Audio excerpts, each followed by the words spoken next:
out. Was to. All right. As soon as I see it pop over here on YouTube, I'm going to start my little intro thing, and we'll talk about it there. So it says stream is offline.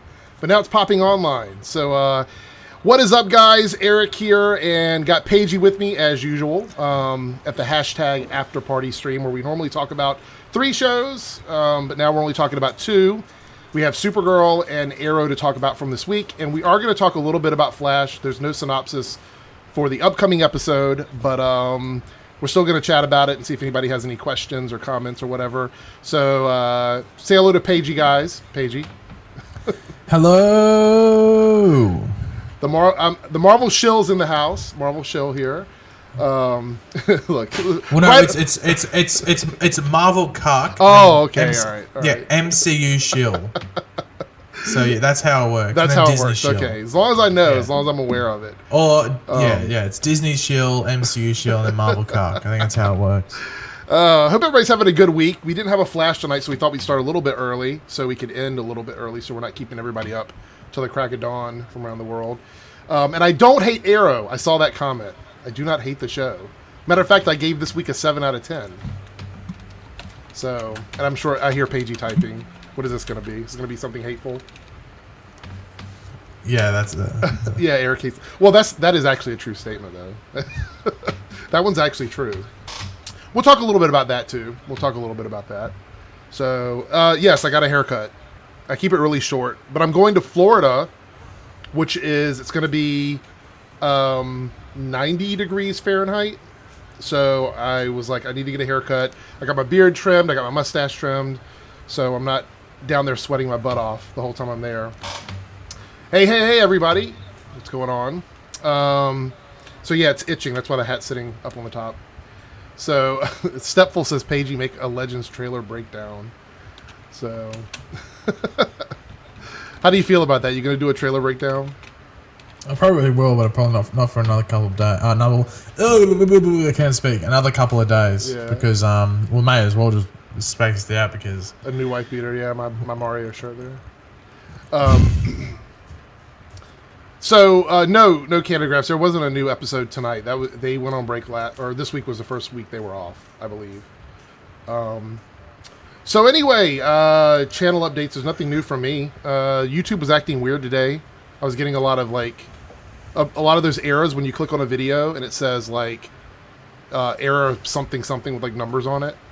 So I was like, okay, more problems. Oh well, as long as my video went up okay, I don't really care. But so oh look, people are commenting at each other's I see your comments everywhere. Okay, cool. So we're gonna talk a little bit about Supergirl and well, Goku, I didn't see your question, so I can't answer it. We'll talk a little bit about Supergirl, and then we're going to jump over and talk about Arrow, and then we'll kind of do like a whatever thing at the end of the video. We'll talk about Flash, maybe talk a little bit about Legends. We'll see.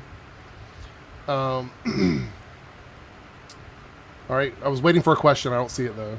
Other channels have been having the same problem. I'm not really surprised. Article 13 is now, I believe, Article 17. It changed numbers. So, also, from what I was watching some videos Well, hold on. Go ahead. Is it a coincidence that it went up by 4? Why is that? Do I have to explain? Apartment 4? We'll just leave it there. Get your tinfoil hats on, people, because holy crap, we might have just cracked it. Did Legends get a budget cut? I haven't seen anything about a budget cut. Hey, Latricia, how are you doing? Do you think James is going to get powers? If he does, it'll be like low-level, like super soldier powers, I'm going to guess. It's a Flash question. Oh, go ahead and ask. It doesn't matter. We haven't started yet, so you can ask whatever you want. CGI in Supergirl is always wonky. I've kind of come to expect that. When it has really good CGI, I call it out, though. I don't know. Have you always felt that way, Pagey, about the CGI in Supergirl? It's always been a little weird. I remember the one time I was like, oh crap, that's actually really good, was when she fought that goddamn dragon. That was good. That was good CGI. That was good VFX. Yeah. I was like, oh. But then little stuff is where it looks bad. You know, like yeah, like when it's people flying. Or I remember the one where she was floating above like that house. It was like what 4 or 5 episodes ago. And it was like the alien church or whatever it was. Yeah. So, hey Elizabeth, welcome back. I'm still looking for this question from Goku Black of the Sharingan Eye. How did me and Pagey meet? Sorry, I was trying to say the whole thing. How did you and Pagey meet? Well, Pagey gave me a shout out on a video, and then we started talking from there. Well, we all know the true answer. What's that? Your best mate. Oh, you're talking about War Stew? Oh, okay. Yeah. Yeah. That's a simple answer. Where is he at? He needs to pop in. Well, actually, it's really late in where he's at now, right? What time is it in London? Or in the UK? It's probably in the middle of the night. It'd be like 4 a.m., 5 a.m. Yeah.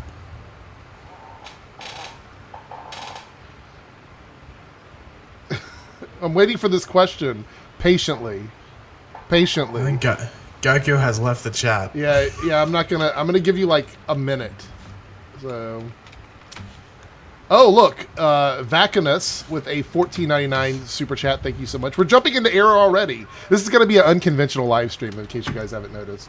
What are your thoughts on Dante manipulating Emiko and actually being the main big bad? So, are we assuming that that's what's happening? Is that what we're doing here? Pagey, I think we're jumping into assumptions here. But, okay, all right. So, I don't know. If we assume that that's what's going on, I feel like I'd probably like that better. But from I understand... Yeah, go ahead. If anything, it's the other way around. Emiko is literally using the ninth circle for her own personal deeds, and also it's an avenue out of it. That was another thing I was going to say. I think that's more likely what's going to happen, and it would sort of follow the comics. Not in the exact way, but in the way where she basically goes, oh, I'm with you guys, and then, oh, guess what, I'm not. Right. And I just did it for my own personal mission. And the thing is, if it follows the comics, and Paige, you have to correct me here, the ninth circle in the comics, the leader has to be someone from the Queen bloodline, correct? Is that accurate? Yeah, I think it's something like that. Yeah. Okay, so if that is the case, then there's no way Dante could be manipulating her. She would have to be. Well, that's why I'm sort of hoping the twist that I want to happen at the end of the season happens, and that sort of gives away what could happen in the comics and what would happen. But I hope it happens. But I don't want to say what it is for people that haven't read the comics. Yeah. For what could happen at the end of the season. And we'll talk more about that when we get to the Arrow part of tonight. Yeah. So I'm being very specific about how I'm answering that. That's assuming that Dante is manipulating her. And I can't really do that because I don't know if we have enough evidence that that's what's going on. Omega says, I'm assuming it's like when the hand controlled Daredevil, which they're setting her up to be possessed. Like Emiko being possessed? Is that what we're thinking? I don't think she'll be possessed. Yeah. I don't think she's going to go mental and start doing stuff, but she might do stuff to keep her cover. All right. Goku says his question's in the chat. I'm not... He did comment. Okay, all right. Okay, so does the timeline where Weather Wizard destroyed CC with the tidal wave in Season 1 still exist like Flashpoint or no? Okay. Let me answer... Okay, first let me answer D. Stingley's question, and then we'll answer yours. So D. Stingley with the $2 super chat, will Wally West return? At this point, I'm thinking that it's no. Because I don't think he's been on set filming. Canada Graphs would be the person that would know that more than we would. But I don't think Keenan Lonsdale has been back on set, and they're almost done filming the season. So yeah, they're wrapping up episode 21 now. Yeah. So I think that's a no. I mean, the thing is, if he was going to get a story arc, where would it go now? Where would it? It wouldn't make any sense where we're at now in the season. So they would have had to either already start setting it up. I think the story arc probably could have happened if Joe was not hurt, but that Jesse was hurt. But the fact that Jesse was gone for so long, the only other connection to Wally would have been bringing him in the middle of the Nora, Iris, Barry triangle, and I don't know if that would have worked. So there wasn't really anywhere for him to fit in. I don't think it's going to happen this season. It might happen next season though, but I don't think it's going to happen this season. Thank you for the super chat. So, Goku says, the timeline where Weather Wizard destroyed Central City with the tidal wave in Season 1 still exists like Flashpoint or no? So, this question requires a lot of assumptions and a lot of theories. There's no definitive answer to that. Well, haven't we always gone off the theory that that timeline would exist, but it'd be a timeline where Central City got dabbed on and the Flash just disappeared from that timeline? Right. So, and the reason why, let me try and explain this. Okay, so I'll use a pen as a representation. This pen. This pen is Barry Allen, the one that we watch every single week, right? That's what it is. So when this Barry Allen travels through time, we're following him. He's our point of reference. So he's moving around, but other stuff is not. So when he moves from a timeline to another one, he effectively jumps tracks. So here's one timeline, and then he's like, oh, I'm a time travel. Boom, I'm over here now.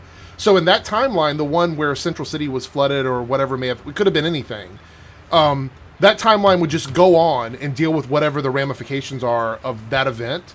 And our Barry would be sitting in a new timeline. That's probably the best way to explain it, because we don't have any way to really prove it. The only real proof we have is the Dr. Alchemy storyline, where he was able to pull things from a previous timeline and put it into the current one. But again, we still don't really know how that worked. So I'm going to say probably, maybe, possibly. I don't know. Good question, though. Vacuous. God, I keep saying that wrong. With a $4.99 super chat. Thank you again for the super chat. By manipulating her, I kind of meant him murdering her mother, and he kind of pushed her into becoming the leader, kind of like Palpatine Vader. Okay, so you're saying that, and I saw Canada Graph's post about no one seeing him up there, so I think it's pretty set in stone. We're not going to see Wally again this season. So as far as the whole thing with him manipulating, so you're saying that he set up everything that's going on right now, leading her to do that. I wrote that down in my little notes thing, just like the thoughts I had, and I was like, is that like the Ninth Circle would have killed her, and maybe she even has her suspicions, and that's why she was having her own personal thing, but also like sticking with the Ninth Circle for that reason, to get intel and certain things like that. But she has her suspicions, especially I think after the fact of learning that she was led down a false path. Mm-hmm. She probably has her suspicions about everything. Right. That's a good point. So yeah. I think we know what you're saying, Vac, but I think the thing is that we have to assume that that's what's going on. And even though there is evidence that could be happening, I think in terms of whether or not he actually manipulated her, we have to actually wait to see if that's what's happening. Because I would like to believe that Emiko is doing the manipulating, because I think that makes more sense. Yeah. But, well, I think Dante would be manipulating Emiko in a sense where he thinks he's going to get control. Mm-hmm. But I think on the grand scheme, Emiko is going to be the one that gets the upper hand, and like he's the one that feels ultimately betrayed. Right. Because she's been the one that's playing him the whole time when he thinks he's been playing her. Mm-hmm. So I think that's probably what's going to happen. But you know, as Deathstroke said, assumption is the mother of all failures. Don't look into it. If you look too deep into stuff, you're either going to be disappointed or you're going to be led on some weird track where you get completely off what the season's going for, and you're going to skip certain points. Yeah. So you can theorize, but don't get solidified on what you think's going to happen is actually going to happen. Right. All right, so we're gonna move into Supergirl now, because I know everybody wants to talk about Arrow, but I do want to give people a chance to ask questions about Supergirl. And actually, Naruto has a question about that. So let's go ahead and I'll pop up the pictures, and so we can go ahead. So, Pagey, have you seen Supergirl this week? Did you get a chance to watch it? Yeah, I've watched it. I can't remember when I watched it. I didn't watch it live, but I have watched it. Okay, all right. A lot of Russian. Yes. Okay, so this week's Supergirl was called The House of L, like the letter L. And it's basically the backstory for Red Daughter, and it's also a semi-backstory for Lex and what he's been doing over the last couple years. So I thought it was it was a really interesting way to tell the story, because we really didn't know anything about Red Daughter, anything along that lines or anything like that. What is up, Guido Fox? CHB Clark. That is an OG person. He has known me since my streaming days on Blog TV, which was like 2007, 2008. So it's interesting to see him in here giving me a little signal there. So anyway, yeah, so we're dealing with that in this backstory. I thought it was a really interesting way to tell the story. So that's kind of cool. So Naruto has the $2 super chat. He said, I was surprised that Melissa Benoist's Russian accent was good. So I've heard mixed feelings about it. Thank you for the super chat. Some people think she did a really good job with it. Other people thought that it was pretty bad. I would say it was okay. It's kind of what I've come to expect with accents on the show. I think, and maybe Pagey disagrees with me, but I think my least favorite fake accent on the show was definitely Amunet Black. I think that's the worst out of all the ones we've had on the shows. Would you say? Or no? Who would you say is the worst? Captain Boomerang. Oh, I forgot about that one. I forgot about Captain Boomerang. That was terrible. Wow, he was that meant was to be terrible. Australian. He was meant to be Australian. Yeah, that was bad. I forgot about that one. Yeah, he was easily the worst. So his and Aminat were the top two then, I would say. Yeah. Her He's Russian second, accent sure. wasn't horrible. Like, I thought it was bad, but not, like, really bad. You know, like, it could have been a lot worse. But there's some people that really liked it. So if you're one of the people that really liked it, I'm glad you did. But I don't know how much more we're going to stop it or we're going to hear her saying those things or whatever in Russian, considering they wanted to speak American or speak English is the way they were saying. So, well, thank you, Guido. I appreciate you stopping in. Glad to see that I'm killing it. I don't know about killing it. Maybe killing my fans by talking bad about TV shows. But anyway, thank you for coming by. Lena's accent is wonky. I wouldn't say it's bad. It's just she goes out of it very easily. You know what I mean? So yeah, and her German. Wait, I don't even remember that. Was it good or bad? The German accent she had in Crisis, was that? How was that? I don't remember it. They didn't have German accents. They just spoke. They were Americans that had been controlled by the That's what I was Nazis. thinking. Yeah. They didn't have German accents, did they? So I don't know. Maybe I'm forgetting it. I just remember Stephen Amell just spoke normally. Yeah. So I'd assume that she did as well. Okay, so accent aside, if you know, in the chat, let me know if you guys like the accent or not. And so let's move on with the Red Daughter story. So, as it seems, it's not like it. Like I think somebody pointed out one iteration of the comics where the Black Kryptonite split up Supergirl, and it wasn't a good evil version. It was just literally a split. And I didn't get a chance to read it, but I did bookmark it. So in this episode, it kind of proved that this version of Supergirl isn't inherently evil. Like, she's not an evil character. She's being, I guess, brainwashed or manipulated or, indoctrinated, I guess is the best word for it, with this propaganda that's teaching her to be an evil person. But Lex is doing it by manipulating the good side of her, which I think is brilliant. I thought it was really good. And so that's what we're seeing in this episode. We're seeing how Red Daughter becomes Red Daughter and how he manipulates her and things along that nature. And I thought that was fine. I kind of liked that part of the episode. What did you think about that? Did you think that was good? Did you enjoy that? Or did you think it was too predictable? Yeah. Or No, I thought it was fine. Thought it was decent. Had no real complaints with it. Yeah. Look, the German accent of German Supergirl was terrible. I'm going to have to go back and watch it because I don't really remember it at all.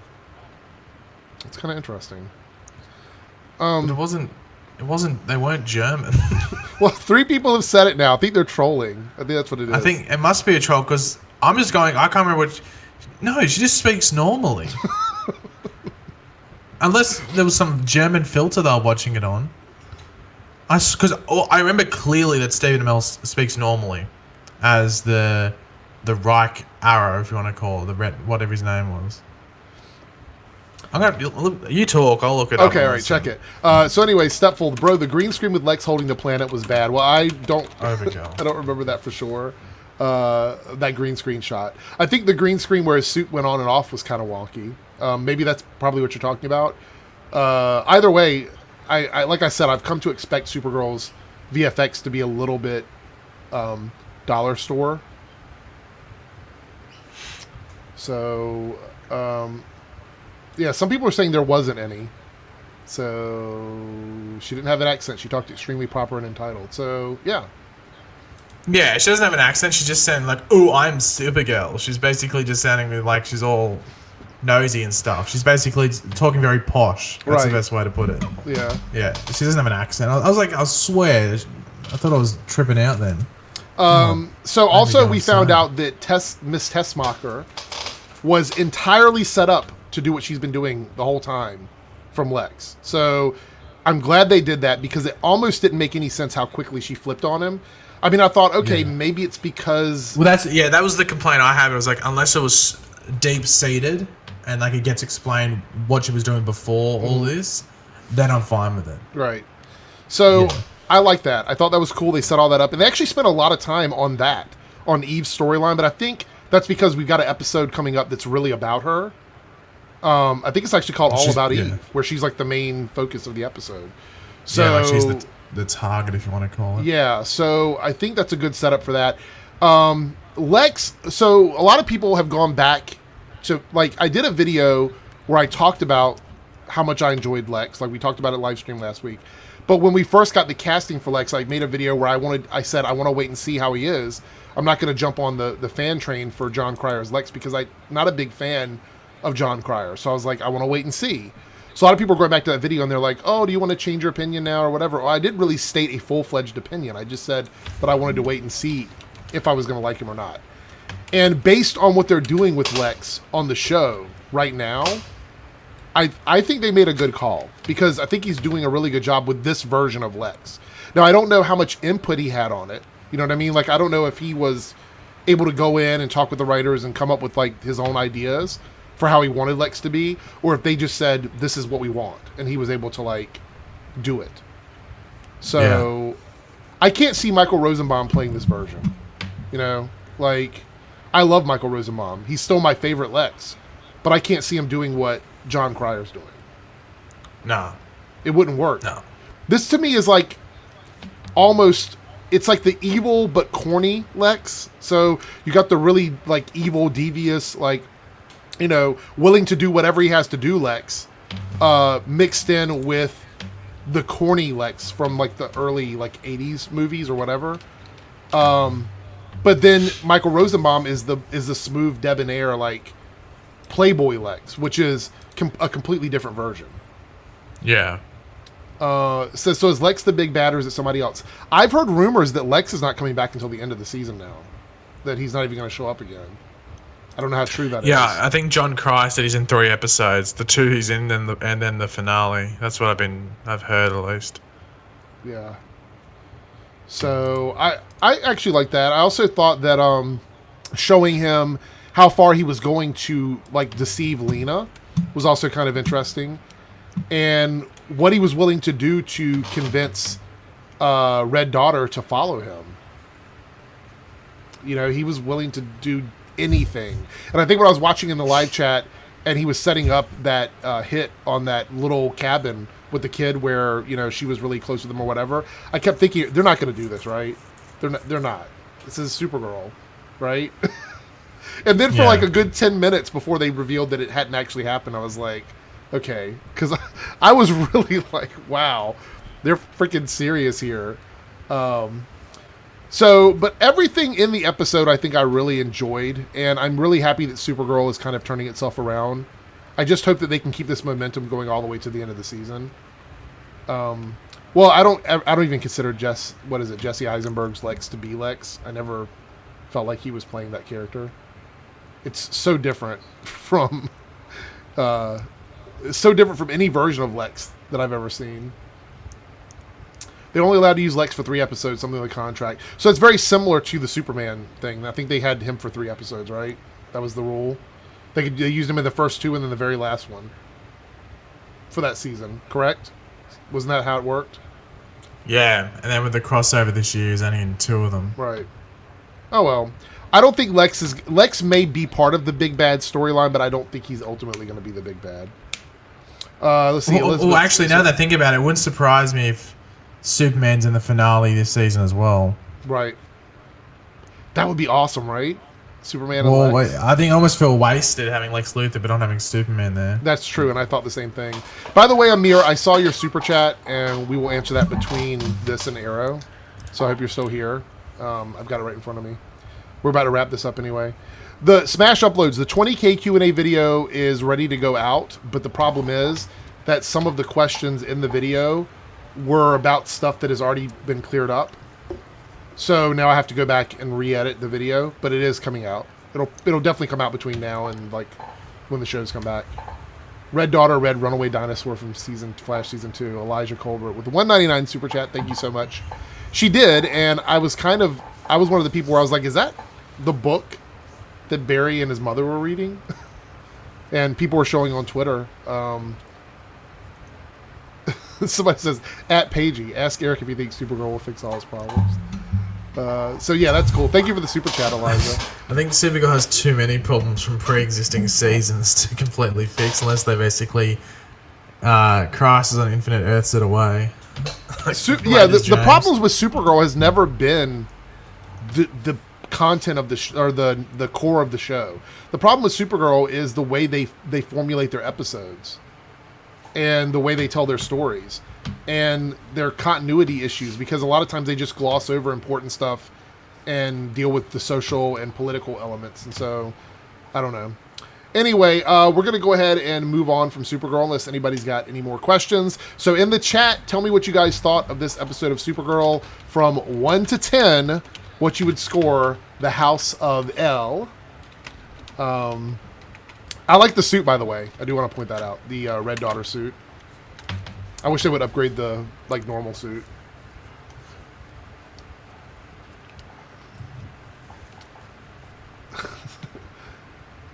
All right, so some 7s. I see a couple 9s.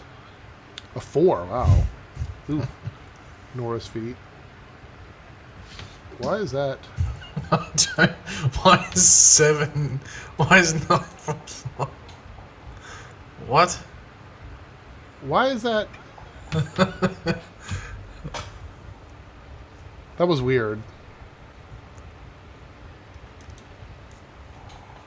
1 of 2.5 men out of 10. Okay. All right, so we're going to jump away from Supergirl, fly away from Supergirl real quick. And Amir had a question here. I hope you're still here with the $5 super chat. It's about The Flash.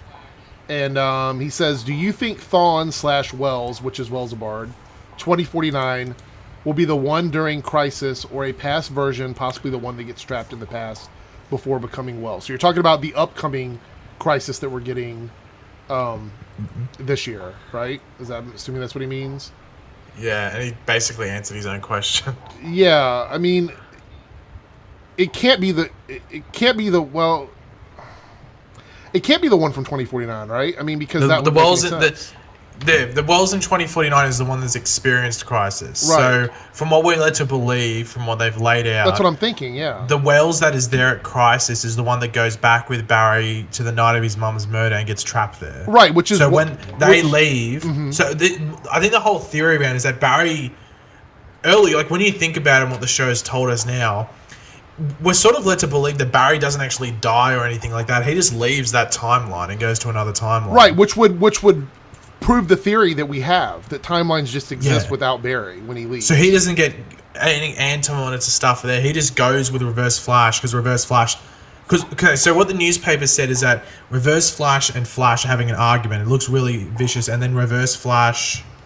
Does he run away? I think he runs away and the Flash follows him. Mm-hmm. And then there's a big explosion of light and they're just gone. So obviously they travel through time because the time stream opens and they just go, they go through it. So what we're led to believe is that then they go back to the night of... I'm guessing the Reverse Flash is like, well, I'm going to go kill you when you're younger. And that's when they go back there, but then Barry saves himself, so Reverse Flash ends up killing his mum. Mm-hmm. And then that's what... everything changes. The timeline changes. So Barry goes back to a different timeline. Right. And then, that's how Eobard discovers that he needs to create the Flash. Because he gets stuck there. Right. Because the timelines change, and he wouldn't be. Things have changed, and he wouldn't be created at the same time, and things don't lay out the same way. Right. So that's when that whole thing starts, and all the season 1 flashbacks just play out, and then. The one that's in that cell, like we've been told, is the one that was at Crisis on Earth X last season, and we know that's a version of Wells that experienced all of season 1. Right, yeah, the one, that one. So, does that mean it has to be Matt Lesher before you get... Well, here's the thing. Technically, it should be. Right. Yeah, if they want it to be right, and they want it to make sense, it should be Matt Lesher. If Reverse Flash is in Crisis next season, they still want to follow through, because as we know, it's going to happen... a year early. It's going to happen 5 years early from when the newspaper says. Let's be clear here, right? And I want to make this very clear to everybody. All the theories about why it's Kavanaugh and why it's Lesher, right? The only reason that Kavanaugh plays Eobard most of the time is because he's already there. He's under contract. He's already in Vancouver. Yeah. They don't have to fly in Matt to do it. And the only reason Matt was able to play Eobard on Legends, the only reason they did that is because they didn't want Tom to have to do both shows. It wouldn't have been. They couldn't have done that. They couldn't have had Tom on Flash and Legends as the big bad the whole time. So that's why. And actually, Matt Lesher, when I interviewed him with Discussing Film, probably like 2 years ago now, he's on Narcos, and he's literally like committed to that show, and they're probably paying him really good money. So unless there's some way for him to like come in and maybe do 3 episodes that they can film in a month, you know, I don't see him coming back. But I really like him. I like his version of Reverse Flash. I like Tom's version too.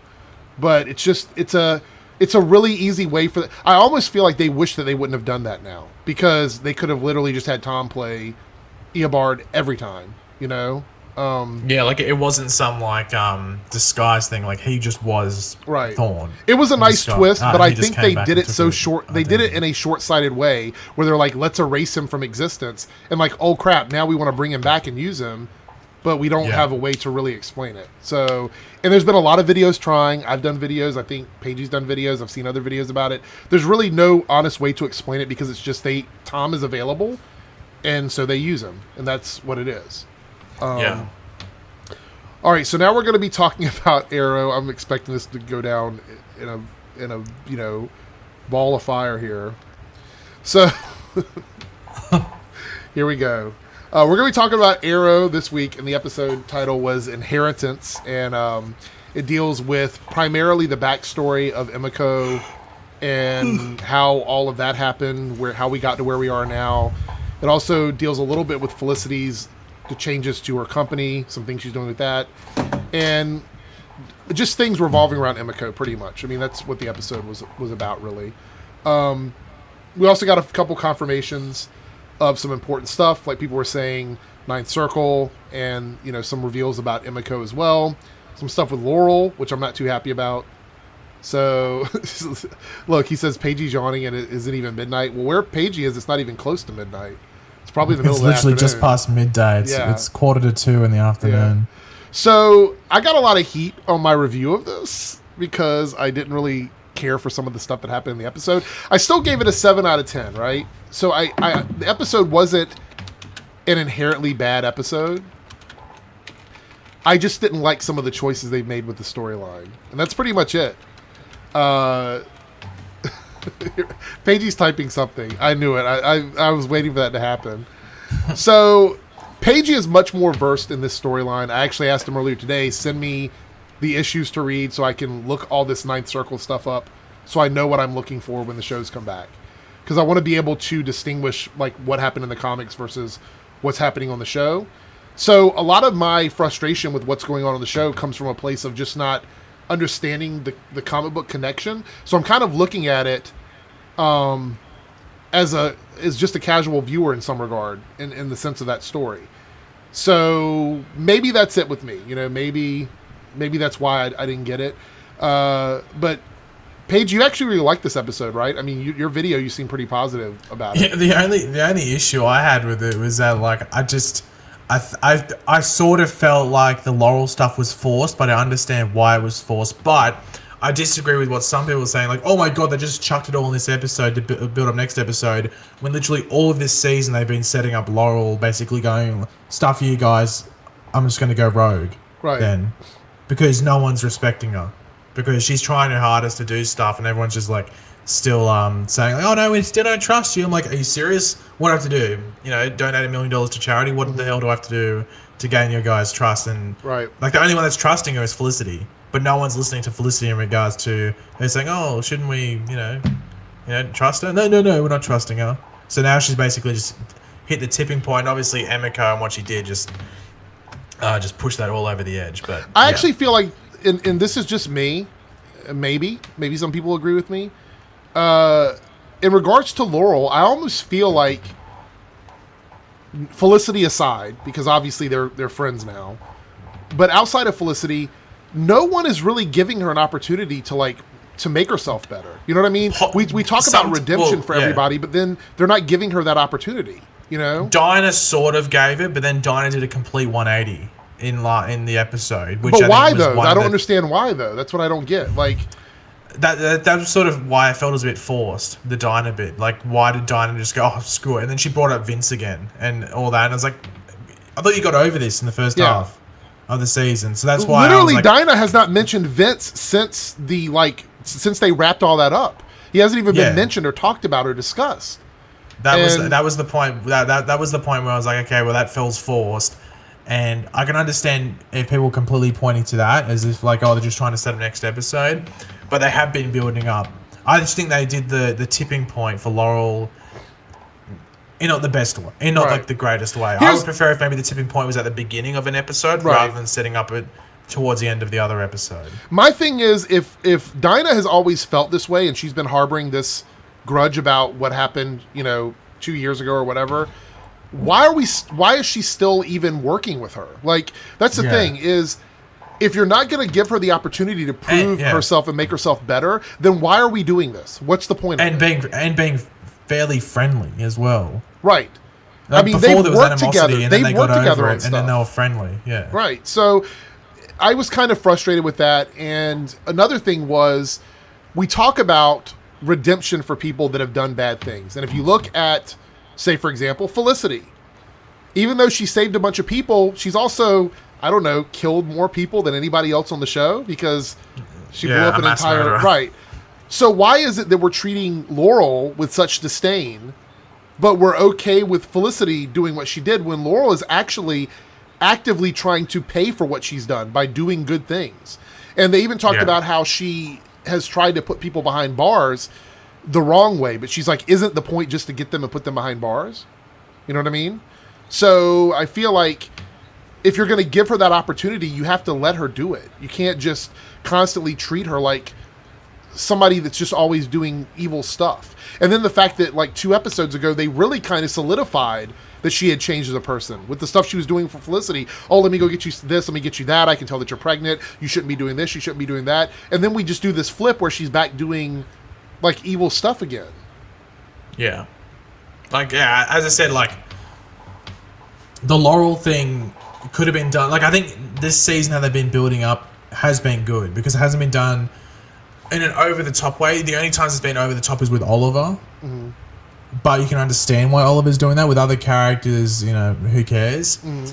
But I just feel the way they did the last episode, I prefer maybe they did it like in a half sort of way, and then the other half was at the beginning of next episode, and it's like in the first 5 to 10 minutes or something. And that so you mean instead of like putting it all in one, like breaking it up? Into well, it just felt Dinah's 180 was the thing that everything else I'm not too fussed about. Right, it's just Dinah's 180 just felt like out of the blue. Like maybe she should have mentioned it before now, like dropped it as like a comment or something like that. Is that what you're saying?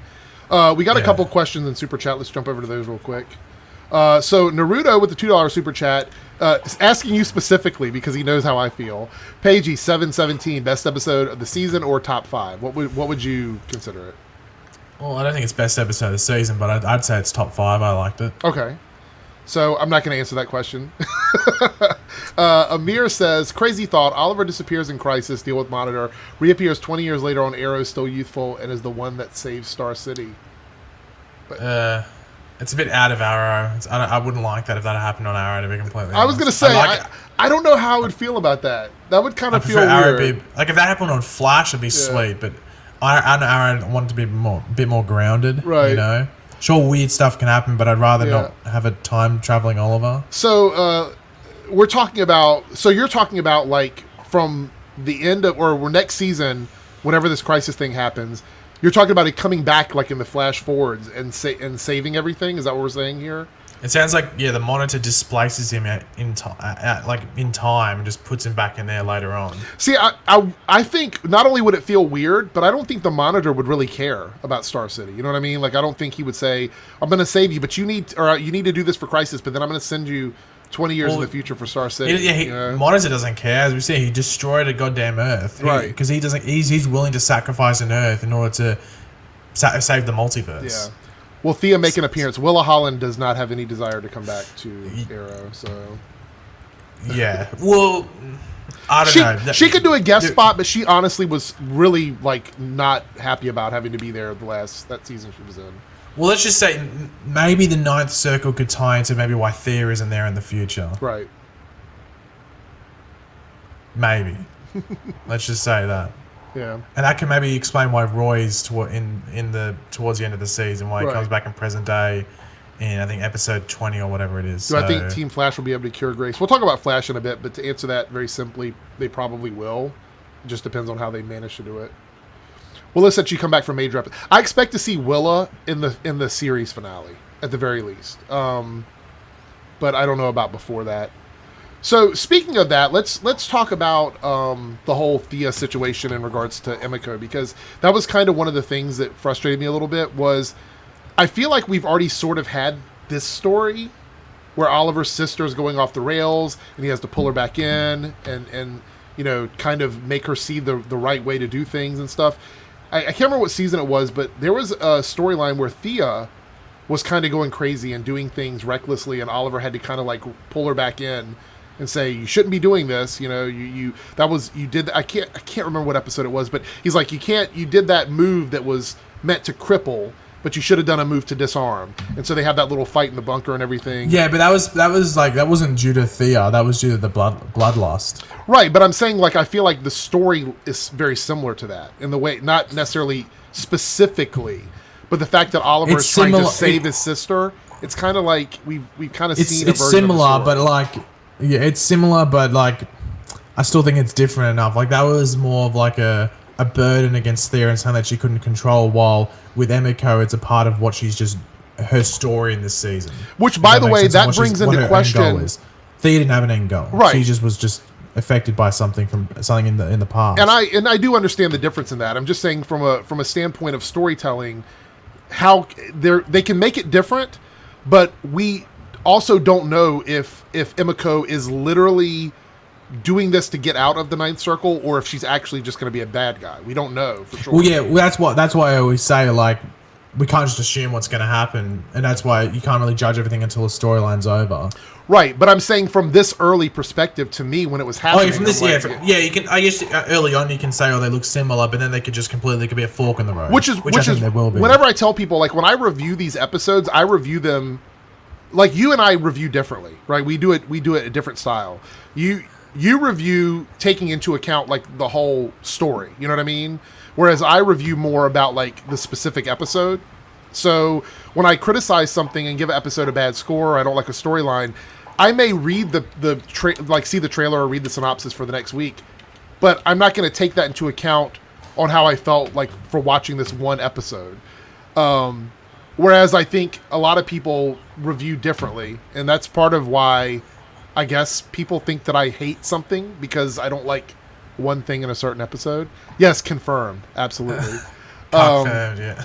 Confirmed, yes. But see, the thing is, I still gave the episode a good score. Like, I thought it was I liked the fight scenes. I liked the costumes. You know, I thought the directing was fine. I didn't really have an issue with any of that. I think, and also, I think Emiko's a cool character. I'm not convinced about the acting, you know, that she does, but it is her first major show, so, right? Isn't it her first major show? Yeah, I think she just finished acting school. Yeah.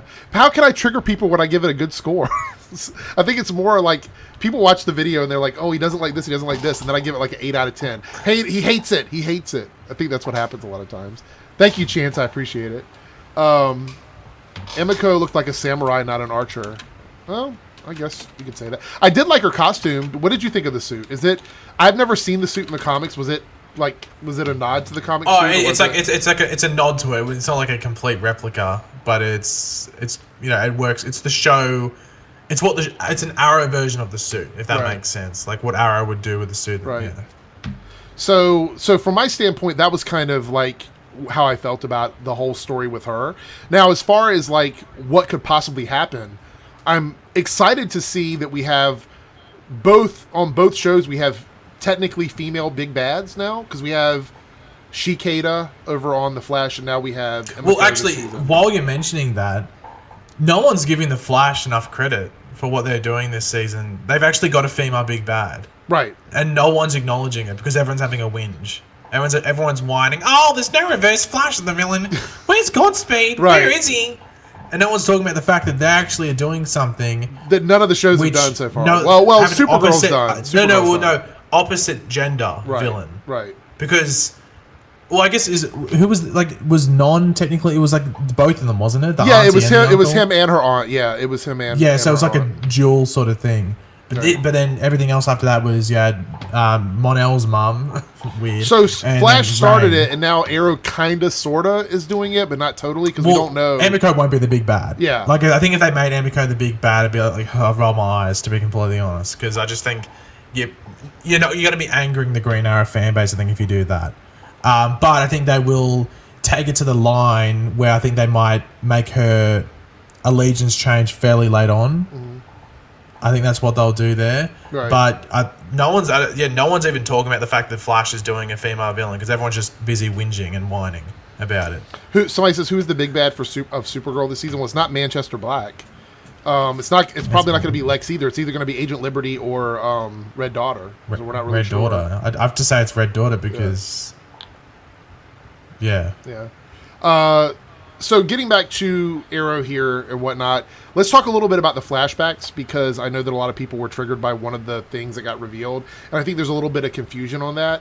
So we find out early on that Emiko was like a courier. I think she was a delivery person. And that's what I think. It was just a courier in the Glades doing different things. So she was trying to make money because it was just her and her mother. Which again, this is something really weird, you guys. I need to address this, and I don't know if I made it clear in my review. Robert Queen had enough money. He could have gave them a stockpile. He could have gave them $1 million, and they could have been fine, and nobody would have cared. Look at all the money that the Queen spent on things that just kind of went under the radar or whatever. And they were willing to just go ahead and overlook it. I think Robert Queen could have given them money and nobody would have known. He could have easily done it. So I don't understand why you're trying to like put this problem, which I think is also shows just how much of a jerk he was, but you're trying to brush this problem under the rug. All you had to do was drop some money in an account and they would have gone away. You wouldn't have even had to worry about it. Yeah. That was so stupid. But anyway... So, because the thing I saw was people were trying to reference it and trying to compare it. I can understand where you're coming from, but the thing that I saw, okay, you probably don't understand the differences between the two. People were trying to compare the Samantha Clayton payoff as similar to the Emiko thing and her mother. Like, why, if Moira could do that, why couldn't Robert do that? And it's because they probably have a joint thing. So if Robert paid off and took $1 million out, Moira would be like, "What? Where the hell? Why is there $1 million? Where did this $1 million payment go to?" Well, no, I get that. Yeah, I mean, I understand that part. I'm saying that I just saw people like there was a massive thing on Twitter about it. I don't think he can literally I can't see him going into his account and trying to brush a child with another woman like sort of under the rug or whatever. But let's not forget that it's not like Moira was like super good or whatever. Like she had her own stuff going on. You know what I mean? Yeah. But the fact remains that he, with his connections and the things that he had, I feel like he could have done more than what he was doing. He literally was not doing, to me, anything at all. And I also thought it was kind of weird that he was willing to leave everything to Oliver, who didn't care. And I don't think a lot of people understand just how screwed up that was. That Emiko had a business mind. She was interested in doing all these things. And he was so set on like keeping her a secret that he didn't even want her to take part in doing anything in the company. She could have went by her mother's maiden name. You know what I mean? Like, he didn't have to have a connection to her in that way, and nobody would have even thought anything about it. So, he was a jerk. Like, we already knew he was not great. We already knew that. It's not like a revelation that right. Robert Queen's a piece of shit. Like, we already knew that. Right. That's back in season 1 and 2. Like, and yeah, it's not news. Right. So... I just feel like this episode kind of was that final, like, if you forgot how bad he was, this was like, he was really bad.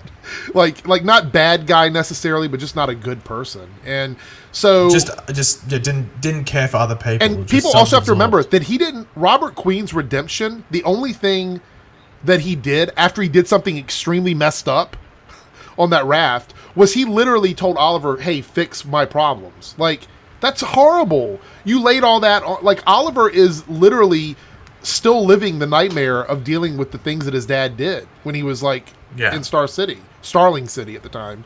And so, Robert Queen was never good. He was never a good person. And even though Oliver looks up to him and sort of admires what he did, he still deep down knows that his dad was a garbage person, you know? Yeah. So this episode just sort of like laid that on the ground where it's like, he's bad, he's still bad, he was always bad, there's nothing redeemable about him, and it was happy to see him, but people don't understand, like it just, that kind of thing can really mess a person up. You know, especially when she was trying really hard to be a part of his life. On the flip side of that, a lot of people seem to be confused that the whole thing with the Queen's Gambit, they're thinking that she did that. Here's the thing. No, she just had the option. Right. She just had the option. She knew about it. She didn't say anything about that. You know what I mean? So Yeah. we talked about it earlier. I feel like even if she didn't do it, she knew about it. She was complacent in it, and that's probably the worst thing.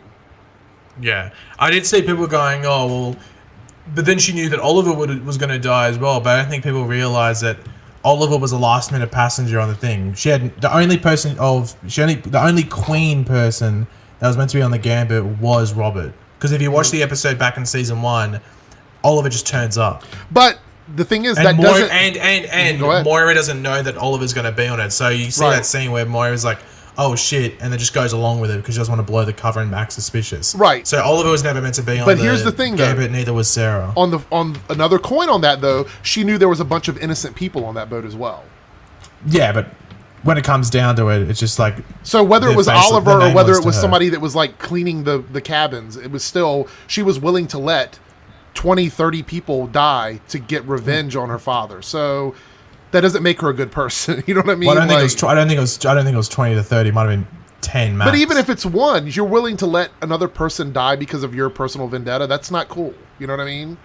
And I feel like people have to remember that she wasn't any better than Robert by doing that. It doesn't make her, like, maybe she changed her mind now. Maybe she's changed who she is. But if I knew that somebody was setting up like a hit on someone and there was going to be even one innocent person there, I would feel some sort of guilt by being like, well, I hate that other person, but then there's this other person who has a whole family that it's going to be gone. They're going to be out. You know what I mean? And so I can't say that she's necessarily a good person for that.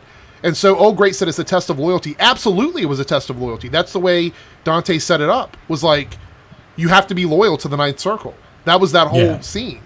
So it's like, it's a no-win situation for her. I think the worst thing they could do... Well, I think the thing is that whole situation was like her making a choice. Okay, if he accepts me, then I go down this route. Right. If he does this thing, well, I'm going down the Ninth Circle route. Mm-hmm.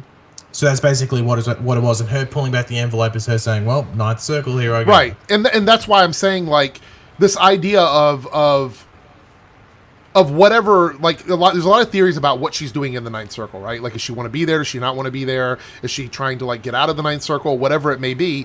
In that moment, she was all in, 100%. Because there's no way you could do what she did and even be 90-10. You know what I mean? You have to be 100% in. You can't have any doubts about it whatsoever. So, to some degree, I feel like it did sort of solidify her connection with them, with the Ninth Circle in that way. And if Dante, did we establish that he was the leader at that point, or are we not sure about that? Was he the leader of the Ninth Circle when she was there, or was he just one of, like, the upper people? What, at the point that she would have met with Robert? No, yeah. At that point, when he made her make that decision, because it made it sound like to me that that he was talking to her about, like, sort of like investors, people that involved with the Ninth Circle wouldn't put up with somebody that's not loyal. That's kind of the impression that I got. Right? Yeah, I think leader or at least high up, like definitely like a respected member. Right. Yeah, something like that, but they never really clarified, but... So here's the thing. Somebody, the rival says Dante stole the blueprint from Merlin. Here's my thing, right? At that point, Emiko was trained. She was at least trained, I would say, at the level of Thea. At the very least, at that point. Maybe even more. If she wanted to save Robert Queen, she could have. She could have made the decision, I want to show him that I am good enough and that I want to be part of that family. And that was the decision that she had to make. Which is why I said, at that point, it was a choice. That was her loyalty test. Do you want to be with your family or do you want to be with us? He gave her that information, giving her the ability to make the choice. Because she could have easily took that information and saved Robert. But she didn't. So she made that decision herself. That's also why it's like weird to me when people try to sort of say, maybe what she's doing now is to try to get out of the Ninth Circle. You're going to have to convince me that she really didn't want to be a part of that, because to me, I think early. Well, before that, I think she wanted to be a part of it because it was her only route to actually support herself and her mother. It was her support structure. She tried to. That meeting with Robert was that final. She'd basically come to that end of the road where it's about to fork. Mm-hmm. One side is Queen Industries and the Queen family. Mm-hmm. The other side is Ninth Circle. So and that meeting was that final point, and Robert led her down that road. Right. Robert, what he did in that meeting, he buried his own boat, what do you want to call it, put the bullet in his own head, whatever you want to call it, and sent Emiko down that other route. And it's at this point now, once her mother's been killed, where this suspicion comes about, especially after she's gone on this own personal journey and been trying to find out who killed her mother, where it's been led, where the whole route that she went down for that was all lies. Right. And she'd been dead, and she can't figure it out. She's trying to figure out how she was led down this fake path. It doesn't make, because we were wondering that, it's like, how does it make sense? How is she led down this fake path? Someone must be messing with it. So it's obviously that it must be the Ninth Circle that's fiddling with it and stuffing it all up. And I think the big piece of the puzzle for a lot of people is we don't understand the inner workings of the Ninth Circle yet. You know what I mean? We don't. Well, that's why I'm really hoping that this continues into next season. Mm-hmm. And I'm hoping that there's a big reveal come the end of the season, which sort of spurs on what happens next season and then they can wrap that up in like episode 7 or whatever it is. Because I would think like by now, most of us have been watching the show since season 1. We kind of understand how like the League of Assassins work. We understand that world because we've been in it for so long. You know what I mean? So if somebody comes along from League of Assassins, we already have like a frame of reference for like what we're expecting to see. Whereas with Ninth Circle, we literally don't have anything. We have Dante, we know Emiko is the quote-unquote leader, and we know that they do have connections to the underworld. But as far as the, like, hierarchy, we have no idea how it functions. We don't know, you know? Yeah. And I think that's probably the only thing that's kind of redeeming it for me is that we're still kind of left in the dark with that. So I can cut him a little bit of slack for that. Somebody was saying we need to cut Robert slack because of his marriage with Maura. It wasn't a good marriage, but she did stuff too, guys. Like neither one of them. Right. How do you think Thea is Oliver's half sister? So I mean, like, the marriage wasn't good for either one of them. And how it was basically a marriage for face. Right. It was a face marriage. So the Queen Industries was seen as, it's a family run company. It's just, and that's a happy family. But behind closed doors, we all know what happened. So I mean, I feel like Isabel Rochev now, and then Emiko, and then Thea. Don't forget about like the whole plan for the Glades. Yeah. I mean, that wasn't Robert. Hello, Alex. Welcome to the chat. Somebody says Dante versus Merlin. We haven't really seen much of Dante's fighting abilities, but Malcolm Merlin was no joke. I mean, he was. I don't know who I'd pick on that. I need to see more of what Dante can do. Maybe Emiko's mother isn't dead and she's instead running the night. There's so many theories about her mother. That was another thing, is that I one of the things I talked about in my video was, and maybe Pagey, maybe, just maybe, this gives you some credit for some of the things you were saying, because it does kind of connect a little bit with what you're expecting. And this is why I need to read the comics to find out what we're looking at. But Emiko coming to Star City to avenge her mother's death, she would have had some loyal people or some connections in the Ninth Circle, even if she was trying to like disconnect from it, which is possibly what she was trying to do. Maybe she was trying to figure out if the Ninth Circle had something to do with her mother's murder or whatever. There's a lot of kind of ifs with that for me. So if she actually was trying to break away from the Ninth Circle, and that does end up being what the storyline is, then I won't have a problem with the beginning of the season. However, if it's something completely different, then everything at the beginning of the season was for nothing. You know what I mean? Like, yeah, she could have easily done what she's doing right now without pretending to be the Green Arrow. The only reason that would have even been a thing is if everything she was doing at the beginning, follow me down this tinfoil path here, she was kind of, sort of, indirectly trying to help them, Team Arrow, get Oliver out of jail. Because she did help with the Diaz thing. Remember when they captured him? She was there helping with that. She didn't have to, but she did. So if she was somehow indirectly trying to help them, then that would add credence to the story that she is trying to, like, convert, I guess, from the Ninth Circle or something like that.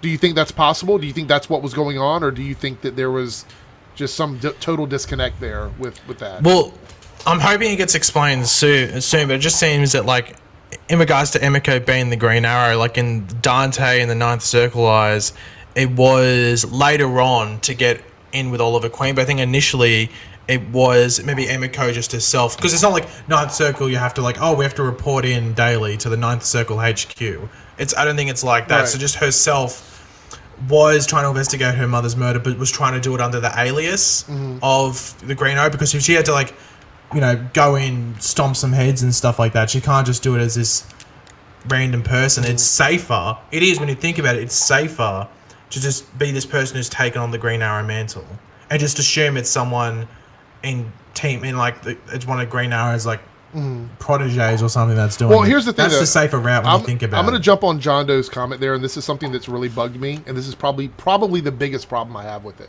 She was trying to buy Team Arrow's trust. Here's the thing with that. Here's the thing, though. Why? Why would she need their trust? I know. Well, tell me, what is it? Because maybe I could be enlightened here. I don't see any reason why. So they wouldn't keep trying to stop her. But they wouldn't have even been on her trail to begin with. Everything that Dante's trying to accomplish now, he could have done without Emiko ever getting involved with Team Arrow. Could he not? The drone thing, all of that could have been done without that ever happening. The only reason that even became an issue is because of Argus. But that had nothing to do with Emiko.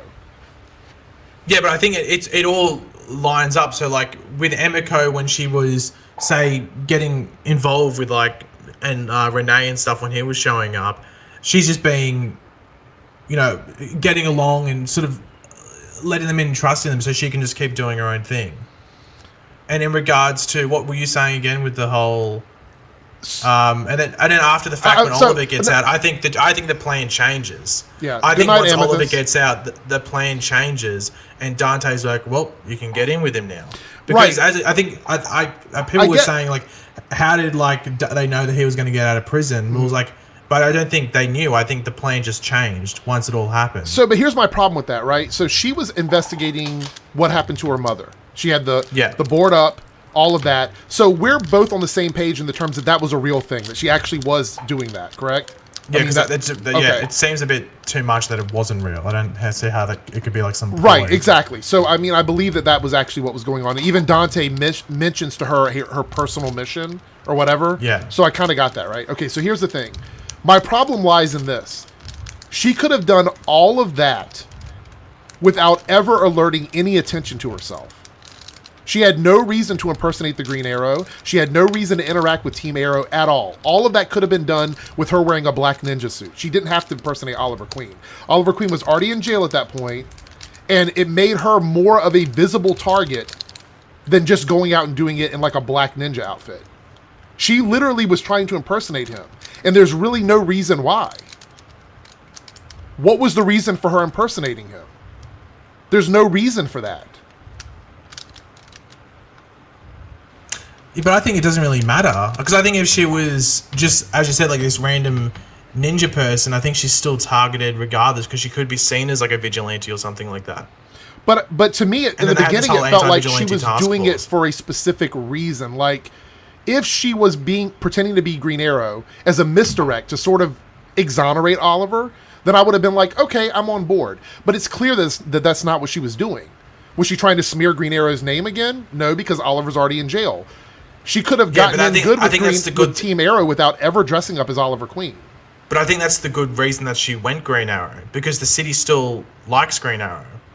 It's just the law that doesn't like Green Arrow. The city knows Green Arrow is a hero. But she was actively avoiding everybody. She made it seem like she was trying to get in with the team. Even when Oliver got out of jail, she didn't want to talk to him. She made several statements to him like, leave me alone. I don't want to talk to you. She was actively trying to pursue her own mission. This whole thing about trying to win Oliver over, how did that even become a thing? Because she didn't even want to associate with him. That's the thing. Like, I think that's all happened after the fact. I think once Oliver got out, that's when everything changed. But why? Like I know what you say initially. Right. There could have been. There's no 100% need for her to be Green Arrow. There's no right. That's my clear problem. reason. That's my problem. I can understand why she went Green Arrow, because you could see the reason why you would go, because Star City already sees Green Arrow as a hero. It's just the law that doesn't. Obviously, there's got to be sectors of it that would go, oh, we don't here's the thing. I wish that they would have made that. Because she's not going to wear that. They should have made it more clear. It right. Be up like there should have been a statement like, I'm dressing up as Oliver because of this reason. Like she should have made that statement. Because right now, from a viewership standpoint, it's like, why was she doing that? What was the point of it? And I see your point, and it does make sense to some degree, except for the fact that she didn't want anybody to follow her on this mission. So unless she was trying to convince the city that what she was doing was the right thing, it's like, why would she do that? I just feel like something changed. The story like flipped at some point, and I don't know if I feel like the writing was so good in the first half of the season and everything was making sense, and then something just happened, and it's like, I don't know what it was, but there's a lot of weird comments in the chat, by the way. But I do believe that you're right. I think that ultimately she's trying to get help with leaving the Ninth Circle.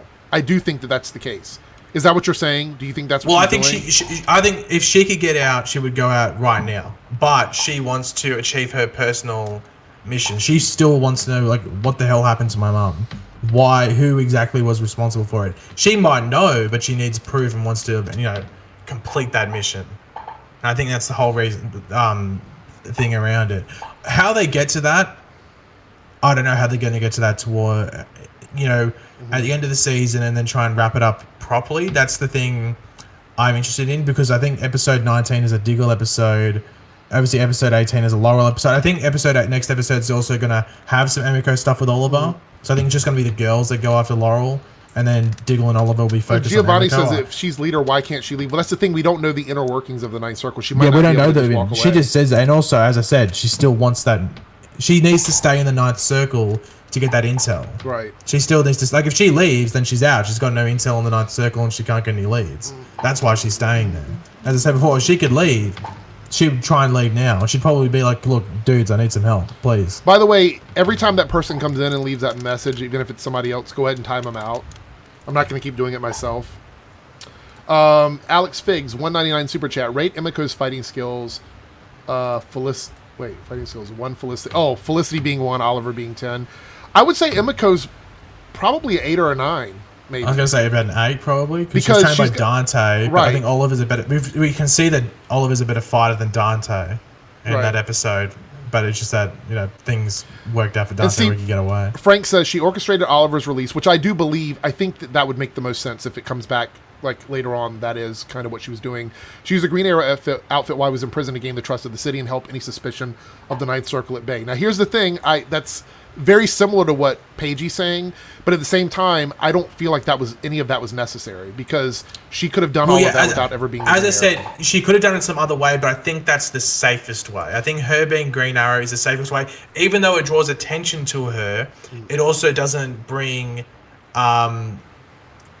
too much negativity towards her as well, because she's still seen as this, hero to the city. Right. If that makes sense. Right. As I said, you could do it in a more inconspicuous way. I think that way was better, not only for the story, but also just, as I said. I think the kink in her gears was Laurel. I don't think she expected Laurel to just go tell Oliver what she was doing. Like, see you later. That's why I think that's why she's definitely gone out of her way to basically say, well, later's Laurel. See, the other thing is, this is the only thing that makes me kind of sort of question whether or not she really does want to get out. The only thing. Everything else I can look at and go, you know what? Yeah, it's possible. When she was in the bunker and she actually blocked the device that they were using to track the Archer program or whatever, if she really didn't care and wanted to get out, she could have just allowed them to continue to track. I feel like that was a little weird for her to do that. The only reason that even happened was so that Oliver would believe what Laurel told him. That was it. Because otherwise, I don't see any reason why she would have done that. Why she would have blocked their computers. You know what I mean? You know what I'm talking about? The scene where she had the little device in the bunker. I'm trying to remember back to everything that happened around that. The thing was beeping, or it was sitting behind like a computer or something, and Oliver found it, and he knew that she had put it there. So he turned around and like accused her of it or whatever. I feel like that only happened so that Oliver would believe what Laurel told him. Because if she was trying to get out of the Ninth Circle, she would have no reason to block them tracking her because she would already know that they could have done it anyway. It was just made easier by using the software. Yeah. So, I don't know. So anyway, my thoughts on it is I hope that all of the little issues I have, like, here's the thing. I have faith in Beth Schwartz. I think she's done a really good job this season. And up until this episode, with the exception of 2040, which I'm not even going to talk about that. Up until this episode, I've been really happy with most of the stuff she's done. This is the first one where I can't really see where we're going with this. And part of that frustration is not knowing what happens in the comics, which is why I ask you, like, hey, can you give me, like, a few comics to read during the break? Your thoughts on it, though, like we've talked a little bit about my thoughts on that.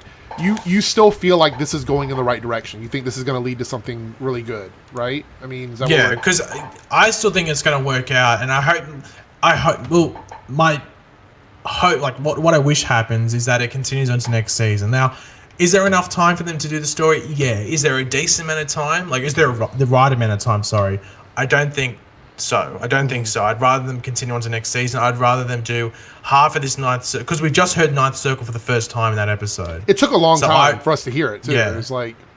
So they still have to do a decent amount of stuff, and I'm hoping the twist at the end of the season, like the cliffhanger, is like some Ninth Circle crap where you're like, oh crap, and the bomb just drops, and then that leads into next season. And if next season is the last season for Arrow, I'm gonna wait till you read you need to binge those comics whenever you can. we'll do another live stream when I'm done reading once you read them, you'll know exactly what I think what I hope they do at the end of the season. Right. If they really want to go hard out with the Ninth Circle stuff. Right. But like, there's little things like people complaining about like, why is Dante still in Star City? I'm like, well, if Emiko is this person that's in charge, well, she would just be keeping him there as a decoy. Right, so so it doesn't make her stick out, which like that's exactly, like I still see people complain like, oh, why is Dante still in Star City? Like, it's obvious. Did you not watch the episode? So my only concern about that was why he was actually physically there when they were doing the drone testing. I thought that was a little weird, but I don't know why. That I was like, is it just so he's there, just so like we get more Dante screen time? I didn't think he had to be there. There could have just been the hooded people, which I'm assuming are the burned. I'm guessing they're the burned. So Omega 311 had a 199 super chat. He goes, "How would you fix the Arrow story?" I don't really have. It's not really broken in my mind. The only thing I would like is more context on Emiko's motivations and sort of cleaning up a little bit of what she did previously before the midseason. That's it. Everything else, I don't have a problem with. I think the flash forwards are okay. The 2040 episode, I feel like, was only to set up the Archer program being a bad thing, which we kind of already knew that anyway, and to kind of maybe test the waters on a spinoff. I mean, a lot of people said they thought it was a backdoor pilot. I don't know about that. But other than that, I really, if we get to the end of the season, like the penultimate episode, the finale or whatever, and all of this wraps up and works for me, then that's great. I'll be happy with it. It's just this one episode that I kind of had some issues with, and they weren't even huge issues. I know I talked about it quite a bit in my review, but I still gave it a 7 out of 10 because I enjoyed the episode. So yeah, well, you know what the thing with Emiko is? I think we might get an Emiko bit that's very similar to the Lex Luthor stuff we had in the last episode, where basically we get a play-by-play of everything he's done. Right. That's led to certain That things. would be awesome. I would love an episode like that. I'm hoping that's what happens, just so everyone that's watching can just understand what's going on. You know, Mike Coran, like, $2 super chat. Is Ninth Circle and Green Arrow Rebirth? That's funny. Yes, that's what Pagey actually sent me. Basically, most of Green Arrow Rebirth is Canada Graph's called me a hater.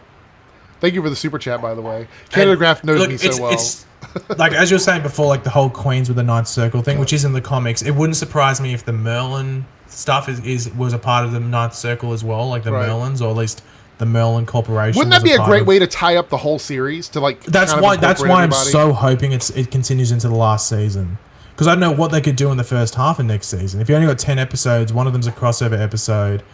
What are you going? What are you going to do for that first 7 to 8 episodes? You know what I mean? So I prefer if they continued it on and everything just is. If the Ninth Circle literally circled the entire series. Mm-hmm. I'd love it if it was just like the whole thing was based around or within that Ninth Circle stuff. Mm-hmm. like they've already tied it back to the Gambit, the thing that kicked it all off was Right. associated with the Ninth Circle. Which tells me that And they all of could that. actually connect everything that's happened over the years to this Ninth Circle, which is Yeah. this would be the ultimate big bad. If they connect everything from every season to the Ninth Circle, that would be Yeah. incredible. And they had the finger in each dish or something like that. So the last two things I want to talk about real quick before we just do some last minute stuff.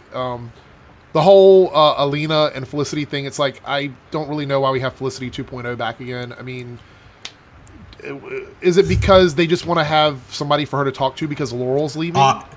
My thoughts were that they want someone that's there to develop Smoke Tech while Felicity's busy doing Team Arrow stuff, so Smoke Tech doesn't just develop randomly without us actually seeing it, or us knowing that. Do you think someone's we're going to there. see Alina in the future as the person that turned everything evil behind Felicity's back? Because remember, Felicity said her thing with Eden Core was personal. So is Alina like involved with Eden Core? Is that what we're going to find out, or Maybe that'd be a bit of a meme, but I hope not. I don't really care for the Alina character. I just said I don't Felicity either, but it 2.0. makes sense. She said it was personal, and they introduced Alina. I mean, Well, I think it's more maybe connected. It'd be cool if it was connected to Oliver's death, but it would, but it's Felicity. Do you think we're gonna?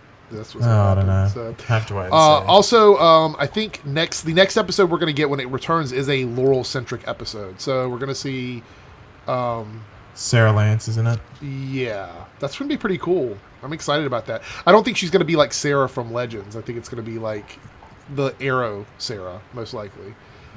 She's wearing a white like that, canary. so- She's wearing a white canary suit. I so, know. I'm excited. Yeah. So I think you said in your video that it's possible that Laurel will go back to Earth 2, and I think the same thing. I think I think it just seems that's Katie Cassidy's last episode. She's cut her hair. She hasn't been in Vancouver, anything like that. So, Right. if anything, this could be her last episode. But it could be an episode. It makes sense that they'd bring Sarah back if this was going to be her last episode. Yeah, that's true. And they'll do some sort of farewell with her and Sarah. All right, so we're gonna wrap. That's gonna wrap up on the Arrow chat. So you guys in the chat now, tell me your score of this week's episode of Arrow from 1 to 10. Give me a score. As you guys know, mine was 7 out of 10. I still feel like it was a pretty decent episode. Why does it keep hiding some of these scores? I think maybe because they've seen the spam, because it's like a lot of numbers. I Maybe, don't know. possibly. Maybe I think it's a phone number or something. I don't know. What the hell? Why is it all spams? That's so weird. That's that's the automatic one too. That's not me. So I think it's kind of weird that Sarah comes on Arrow and has a completely different personality. Well, it's kind of the same when like Diggle goes to the Flash and he's a bit more funny. You know what I mean? They changed them up a little bit, possibly.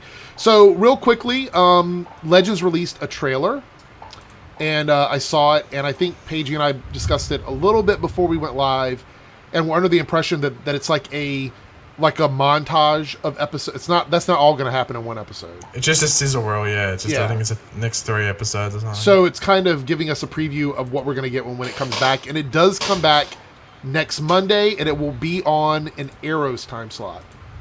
So it's going to be 8 p.m. on Monday, and they made this really interesting, like with the trailer. Thank you, John. In the trailer, they made this interesting comment about it being a superhero show. And I've made several videos talking about that. Most of my reviews have mentioned, is it still a superhero show or is it not? And so that sizzle reel was almost custom made for me, I believe. What do you think, Paige? Oh yeah, they definitely subtweeted you in that trailer. I'll tell you that. But it looked interesting. Did you get triggered when you saw Gary as the Flash, or? No, I actually liked that. I thought that was kind of funny. Are you sure? I can hear your triggeredness. No. I want more stuff like that. I'm just tired of like the boring like episodes where they're not really doing anything. And I wish they had more stuff like that. Also, we don't have any synopsis for Flash Godspeed. I know a lot of people want us to talk about that, but we don't really know any more than what we knew 3 weeks ago. There's a lot of rumors about who's going to be under the mask. We know that, as far as we know, and Canada Graphs can confirm or deny this or whatever, that it was just one of the stunt actors in the suit. So that means that the voice is going to... He's either not going to say anything, or the voice is going to be someone else completely. There was a rumor that was Michael Rosenbaum, but I think that's been debunked, right? I mean, it's not him, correct? Well, I don't think it's been fully debunked, but it just seems very, very unlikely. Like, unless it's weird because he was at like a convention or something. I think for the first like 4 days of filming or something like that. Right. The issue is, I need to make this clear just for people that are in here. If you keep seeing, there's a massive issue on Instagram at the moment where there's all these accounts just saying facts. They're saying that certain things are fact when they're literally just made up. Mm-hmm. So there's a couple of accounts out there that are literally just making up facts. Like they're saying that. Like producers have said that Godspeed will be a part of Team Flash next season and stuff like that, and these have like 4,000 likes and stuff on Instagram. So there's people getting all these fake facts, and basically then spreading around. I'm seeing it on Twitter and even in my comment section and replies and stuff. Mm-hmm. It's worse than We Got This Covered. Yeah, because We Got This Covered is saying they're basically saying rumors. Well, We Got This Covered pulls stuff from accounts like that. That's why those articles even happen. But We Got This Covered like just starts rumors, while there's these people saying that they're fact, and like it's producers that are saying it and stuff like that. So don't go off anything from Instagram unless like the big accounts that you already know of who are trustworthy. Right. Yeah, try and say fake facts like 10 times in a row. It's not easy. But yeah, so just because that's where the Michael Rosenbaum thing started, from what I know, but it just got spread around Instagram. But I think I was. And then people saying that Matt Lesher was going to be the Reverse Flash. Or we all know that was just a bit of a dab here, but that was just the DC TV the DC TV show just basically making up a rumor for views, and anyone that watched that video, possibly an incel. Just. Too much. No, hold on. It's already demonetized. Hold on, demonetized. Anyone going to swear in the chat? Now. Okay. There we go. Now it's demonetized. So there was also a comment about Black Lightning being in crisis. I would love for them to go ahead and combine Black Lightning, but there are rumors about problems with Black Lightning in the production side. I don't know how true it is. We'll have to wait and see.